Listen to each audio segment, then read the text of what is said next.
तो दीदी भैया देखिए हमारे यूट्यूब चैनल पर जा रहा बहुत प्यारा चुटकुला नाच गीत आप लोग देखिएगा, लाइक शेयर सब्सक्राइब करिएगा, फॉलोअर्स के साथ सपोर्ट करिएगा और आगे बढ़ाइएगा।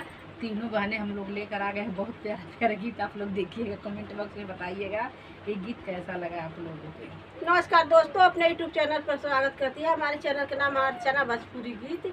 आप जाइए एक बार सर्च मार के देखिए, बहुत प्यारा प्यारा हम लोग गीत गा रहा है, देखिए सपोर्ट करिए। हम तमाना मौजी राजा हाय